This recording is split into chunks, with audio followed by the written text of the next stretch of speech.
ఏపీసీఐడిని నారా లోకేష్ తన మార్క్ స్టైల్లో దెబ్బ కొట్టాడా? వారంలో 2 సార్లు ధమ్కీ ఇచ్చాడా అంటే అవుననే సమాధానం ఇస్తున్నారు కొంతమంది రాజకీయ విశ్లేషకులు. ఇక ఇదే అంశానికి సంబంధించి మనతో మాట్లాడేందుకు ప్రముఖ రాజకీయ విశ్లేషకులు, ప్రముఖ సీనియర్ జర్నలిస్ట్ సిఎస్ రావు గారు మనతో ఉన్నారు. ఆయనతో మాట్లాడదు. Sir hi sir. Hello Krishna.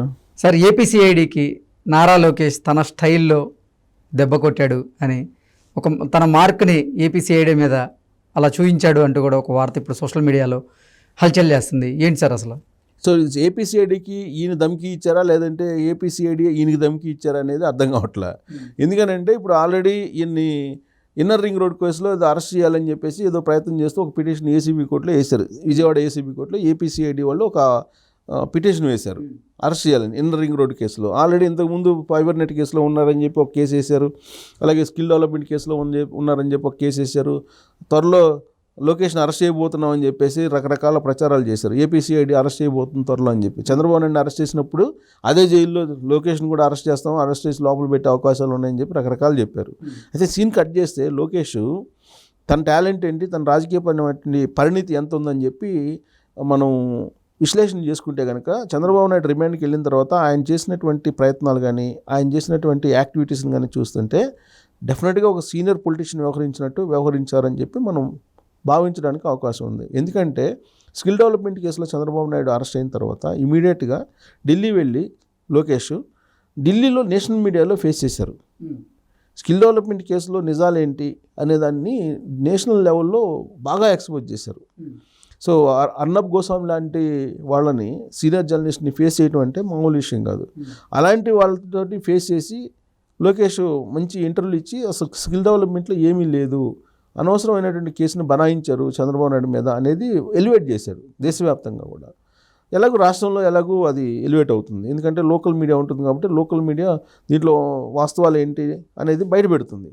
But national మీడియాలో దేశవ్యాప్తంగా కూడా చంద్రబాబు నాయుడుకు ఉన్నటువంటి ఇమేజ్ ఏమాత్రం తగ్గకుండా లోకేష్ చాలా కీ రోల్ పోషించారు.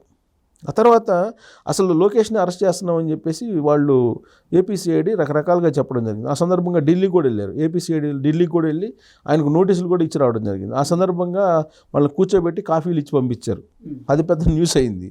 సో ఆ తర్వాత అసలు లోకేష్ రాడు, ఆంధ్రప్రదేశ్కి రారు, ఆంధ్రప్రదేశ్కి వస్తే అరెస్ట్ చేస్తాడు, అందుకే ఢిల్లీలో ఉండిపోయారు అది ఇది అని చెప్పి మాట్లాడారు.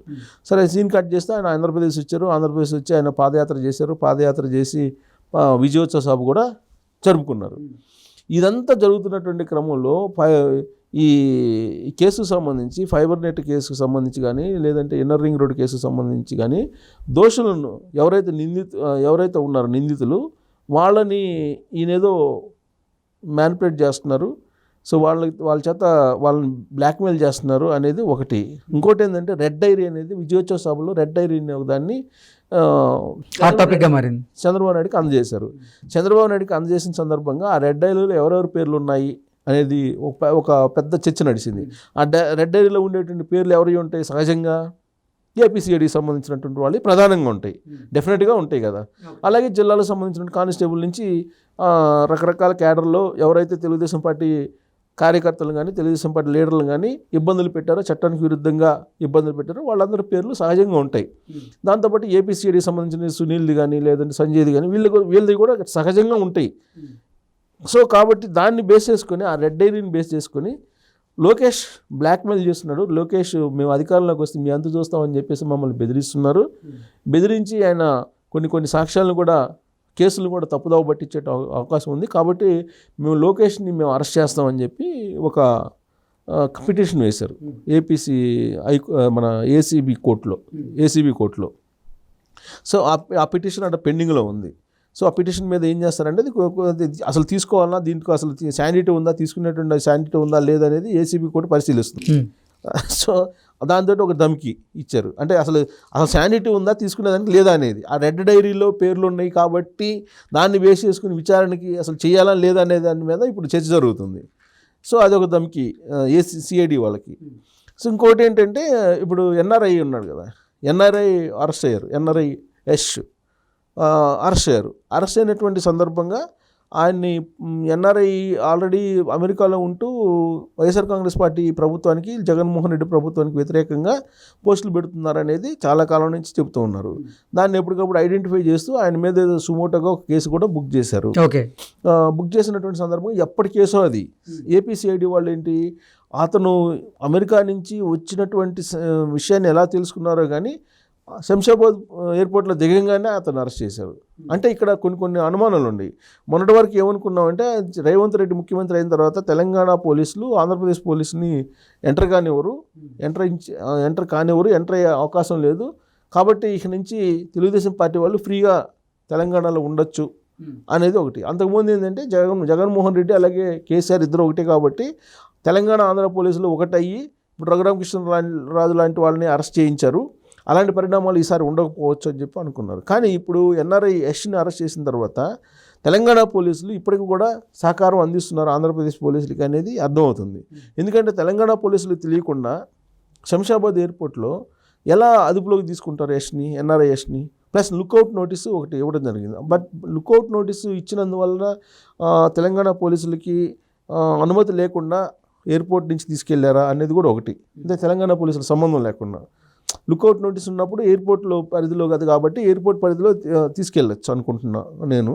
సో బహుశా నేను అనుకుంటా అది ఒక లుకౌట్ నోటీస్ పెండింగ్లో పెట్టారా లేకపోతే లుకౌట్ నోటీస్ ఇష్యూ చేసి అతన్ని అరెస్ట్ చేశారా అనేది ఒకటి తేలాల్సి ఉంది. సో అలా కాకుండా తెలంగాణ పరిధిలో అంటే తెలంగాణ లిమిట్స్లో కనుక అరెస్ట్ చేయాల్సి వస్తే కనుక అప్పుడు ఖచ్చితంగా తెలంగాణ పోలీసుల అనుమతి అయితే కావాలి.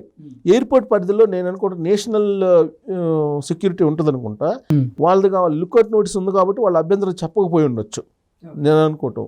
సో కాబట్టి ఇక్కడ తెలంగాణ పోలీసుల సహకారం ఉందా లేదా అనేది ఒక సందేహం, క్లారిటీ లేనటువంటి పరిస్థితి.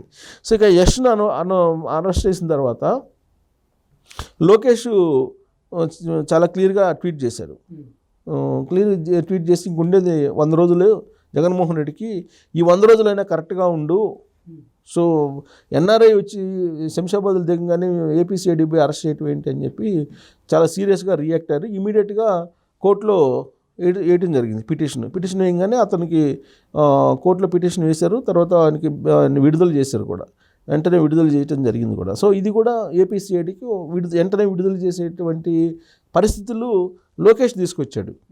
మేమంతా అండగా ఉంటాం, తెలుగుదేశం పార్టీ అండగా ఉంటాం అని చెప్పి అతను తీసుకుని అంటే అతను పర్సనల్గా తీసుకొని అతనికి యష్ అనే అతనికి అండగా నిలబడి బట్టి ఏపీసీఐడి వాళ్ళు అతన్ని జైల్లో పంపించకుండా ఇమీడియట్గా అతన్ని వదిలేటువంటి సిచ్యువేషన్ని క్రియేట్ చేశారు. ఇది కూడా ఒక దమ్కి ఏపీసీఐడికి. యాక్చువల్గా అతను వచ్చింది వాళ్ళ మదర్కి బాగలేదని చెప్పి వచ్చారు. వాళ్ళ మదర్కి బాగలేదని చెప్పి వస్తే వాళ్ళ మదర్ దగ్గరికి పోనీయకుండా ఎమ్మెల్యే అరెస్ట్ చేసేసి వాళ్ళు ఆంధ్రప్రదేశ్కి తీసుకెళ్తారు పోలీసులు, ఏపీ పోలీసులు. అది ఎంతవరకు కరెక్ట్? లుకౌట్ నోటీసులు ఇష్యూ చేస్తారు. సో ఇదంతా అంటే అది కొంత సోషల్ మీడియాలో అతను ఏదో పోస్టులు పెట్టారని చెప్పి, సోషల్ మీడియాలో పోస్టులు పెట్టినంత మాత్రాన్ని నువ్వు అరెస్ట్ చేయడానికి లేదని చెప్పి సుప్రీంకోర్టు ఆర్డర్ ఉంది. కానీ వీళ్ళు అరెస్ట్ చేసి తీసుకెళ్లారని అంటే అది కేవలం కక్షపూరితమైనటువంటి చర్య. సో ఇమీడియట్గా బెయిల్ వచ్చింది. ఆయన ఇప్పుడు అంటే బెయిల్ మీన్స్ జైలు నుంచి బయటకు, పోలీస్ కస్టడీ నుంచి బయటకు వచ్చేసారు, ఫ్రీగా ఉన్నారు. ఇది కేవలం లోకేష్ తీసుకున్నటువంటి ఇనిషియేషన్ కారణంగానే ఇది సాధ్యమైంది అనేది ఇప్పుడు చెప్పుకోవచ్చు. ఇది ఏపీసీఐడికి ఇంకొకటి అనుకోవచ్చు, ఇంకో దమ్కి ఇచ్చాడు లోకేష్ అని చెప్పి మనం భావించవచ్చు. Okay sir, thank you.